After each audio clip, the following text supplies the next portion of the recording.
Hi everyone, this is Eric Miller with Econologics Financial Advisors.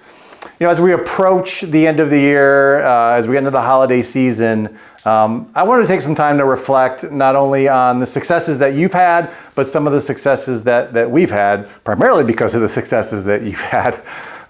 When we started Econologics Financial Advisors, it was really based upon the premise that we felt like private practice owners were getting underserved when it came to financial advice and help.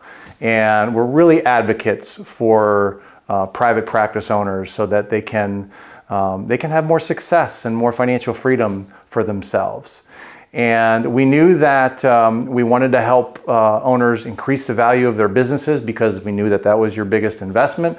We wanted to make sure that you amassed assets and had enough in assets so that you can live the life that you want to live. But most importantly, that you felt like you have confidence and control over your financial situation.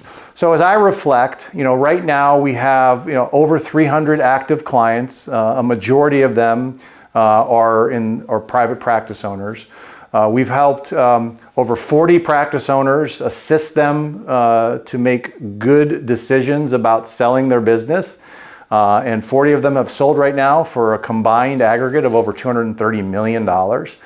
And we've been able to oversee and manage close to $200 million of client assets. I know there are other groups out there that maybe have bigger numbers, but we're certainly proud of what we've been able to accomplish.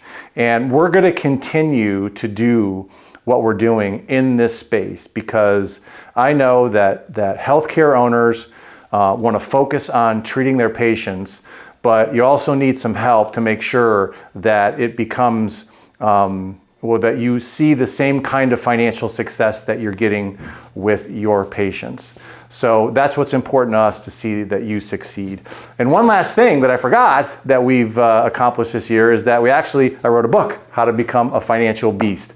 And I think everything that we've learned over the years on how to be successful with your money, I've tried to give and I've tried to include in this book right here. So I really want to make sure that you have a copy of this because I think it will give you a lot more confidence and control as you are on your journey. So I want to wish the best to you and your family, and let's really make sure that we have an awesome 2023, and we're going to do our best to make sure that you do. So I'll see you down the line.